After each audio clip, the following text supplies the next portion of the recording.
સુરેન્દ્રનગર જિલ્લાના લીંબડી તાલુકાના એક યુવાને આવતી માલગાડી સામે જીવન ટૂંકાવ્યું હોવાનું સામે આવ્યું છે. તો મળતી માહિતી મુજબ ભલ ગામડા ગેટ પાસે રહેતા મેહુલભાઈ નવીનભાઈ બુટીઓ જેઓ રિક્ષા દ્વારા ભંગારનો ધંધો કરતા હતા, ત્યારે જેઓ રિક્ષા લઈને લીંબડી સાયલા વચ્ચે આવેલા છાલિયા તળાવનું નજીક આવેલ બ્રિજ નીચેથી વરખાનું પસાર થયું હતું, ત્યારે જેઓ પોતાની રિક્ષા બ્રિજ ઉપર મૂકીને આવતી ટ્રેનની સામે ટ્રેનની પટડી પર સૂઈ ગયા હતા, ત્યારે મેહુલભાઈનું ઘટના સ્થળે જ કમકમાટી ભરી મોત નીપજ્યું હતું. તો આત્મહત્યાનું કારણ હાલ અકબંધ જોવા મળી રહ્યું છે. તો આ મામલે રેલવે પોલીસને જાણ થતાં પોલીસે ઘટના સ્થળે દોડી આવી હતી. ત્યારબાદ પંચનામું કરી મૃતકના મૃતદેહને પીએમઆરથી લીંબડી સિવિલ હોસ્પિટલ ખાતે ખસેડવામાં આવ્યો હતો. તો આ બાબતની લીંબડી પોલીસને જાણ થતાં પોલીસે પણ હોસ્પિટલ આવી કાર્યવાહી હાથ ધરી હતી.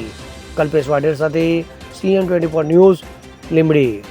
હવે જુઓ દેશ દુનિયાની તમામ ખબરો તમારી આંગળીના ટેરવે. ઉઠાવો મોબાઈલ અને Google Play Store પરથી ડાઉનલોડ કરો અમારી CN24 ન્યૂઝ મોબાઈલ એપ.